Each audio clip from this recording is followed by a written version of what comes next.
Hey, it's Aaron, and today I'm with the 2024 Toyota Tacoma. This is the all-new Tacoma, so it's been completely redesigned. I don't remember what generation this is on now. Fourth, probably? I don't know. I'll correct myself on the screen. Anyway, big changes this year. Body styling, obviously. Much more sleek, less of the overhang lip and all of that stuff on the front grille. So a lot different than it was before.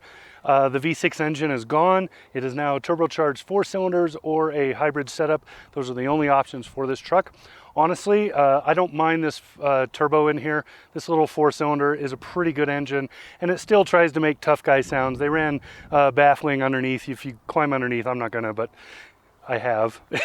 If you climb underneath and look, you can see where they ran the exhaust underneath the driver's seat to give it a little bit of a rumble under there. And then it has an oversized muffler on the back, so it probably has some baffling inside it to create more of that noise, and a trumpet end on the exhaust. So sounds good for 4-cylinder. I'm really impressed with that. This is the TRD off-road model. This is a capable all-around off-road truck. The thing that should give it away for most of you as far as the off-road, besides the badging, are these tires. These are the trail terrains, so they are good off-road all-around tires, but they are not as beefy or chunky or as grippy as, say, if you go to like a BF Goodrich Wrangler or something like that. I think I said the right one. No, BF Goodrich is these. Goodyear Wrangler, there you go. So you'll see that on the higher end serious off-road models, but I was amazed. This has somewhere close to 8 or 9 inches of reach on the back. Those wheels go a long way. The Bilsteins will really stretch out and the springs will really let it go. So nicely done there. This is a good off-road truck. I have no complaints as far as getting it around off-road. The turbo is nicely mitigated and controlled, so you're not losing traction like you do in, say, the Ford Ranger. It's just all around very, very good. The interior is good. This has the giant screen and a few other things. I'll show you photos. I'm not going to climb in and out of it today. It is hot. I'm trying to get this fast. Then the biggest complaint with the interior, though, back seat, much smaller than in some other trucks. It is for comparable, to compare, it's about the size of the back seat in the Ford Ranger, which is pretty cramped.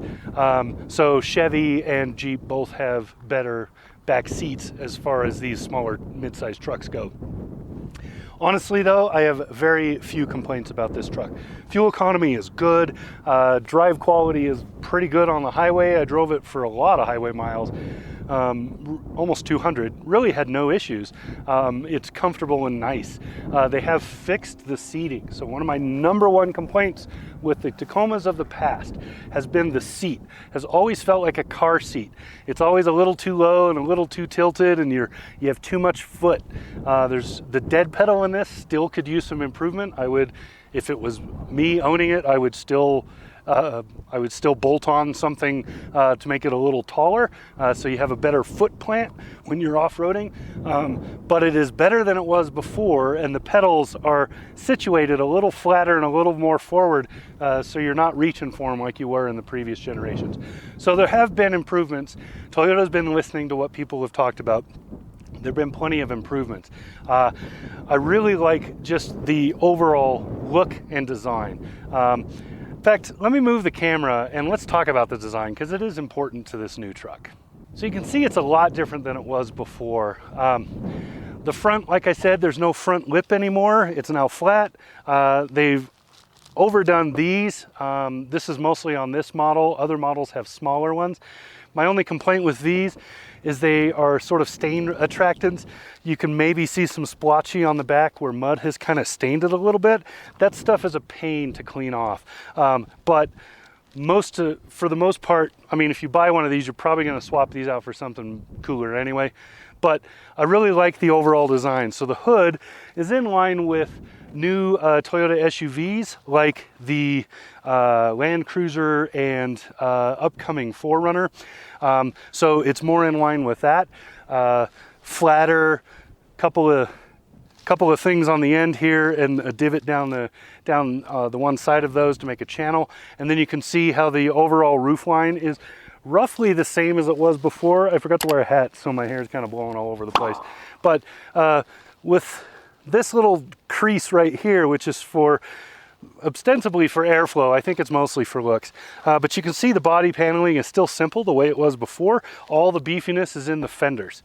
So the body paneling cuts in really hard for these kind of pseudo rock rails. They are hard, but they're still plastic. So you're running along here, and then you can see the beefiness again where it bulges more here.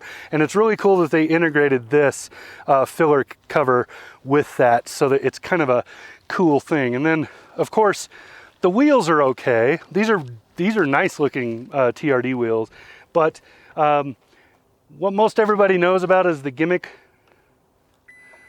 now. So this is a new thing that Toyota did with this. So you can open it with, there's one of these on either side as long as the key's within range. You can also close it. Otherwise, standard Toyota bed, they have got away from those plastic. No, they haven't. This is still plastic. I thought it was rubber. Well, still got the plastic bed liner. This has the rubber insert that gets stolen the minute you buy the thing and park it anywhere in the city. But, you know, electric third window on this one. That's an option, but I don't know that you can see from that angle. I'll have to move the camera, but I want you to see this back seat. So pretty cramped back there. The front seat is set for me. I'm at 6'3", and that's still a fairly, for me, a lot of knee bend, more than I would want in order to create this back here. There are some nice things though. There's the storage spots underneath the seats. So you got storage that goes most of the way across. That's kind of a nice thing. USBs plug in the back. There's also a household outlet back here. I think it's rated at, it's 120 volt, but I don't know what the amps are. It doesn't say. I'd be surprised if it's more than 10. So drink holders in the doors. There's two there. There's two on the back right there. They learned something from Ram. And then over there on the other side, same two drink holders in the doors. Like I said, a little more cramped than I would want. As long as I'm opening doors, I might as well show you the front. I have everything shut off so the radio doesn't play and stuff, but you can see the dead pedal is a little more defined. Those pedals, like I said, are a little more flat and forward, so they're a little easier to operate when you're off-road.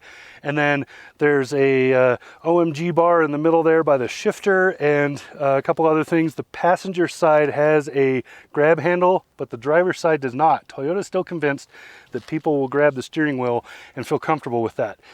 I'm pretty old school. I'm not comfortable with that, so I mostly slide in. I grab the seat and the door, and I try to slide in that way because I'm just not comfortable grabbing a steering wheel. Anyway, yeah, nice interior. Front seating is much more comfortable than it was before. And we'll wrap this up showing you the front end. So, like I said, there's no more lip. There's no overbite on it anymore. It's pretty flat right here. Beefier down here. Still has a good look. I do note that the off-road model, this TRD off-road model, has plastic under here instead of metal. That is something you get when you go to the Pro or the Trail Hunter models. You'll go to the TRD hard. So the only hard, now I'm old. I'm having a really hard time remembering. I'm really having a hard time with this word. Skid plates. Anyway, the only hard skid plate on this is the one that's over the transmission down the middle. So they're really, if you want more underbody protection, you have to go up or do it aftermarket. There are tons of aftermarket things for this. They're coming. If they're not already here, they're coming soon. I've already had two outfitters. Just as I've been driving this around, I've already had two outfitters ask me if they could climb underneath and make some measurements. So there is an aftermarket coming for this very, very quickly. So I think that's it. That's what I got for this 2024 Toyota Tacoma. This is the TRD off-road model. I honestly don't think that. I think that most people who are going to go in normal off-roading, they don't really need more than this package. It's reasonably priced. Everything is pretty much there.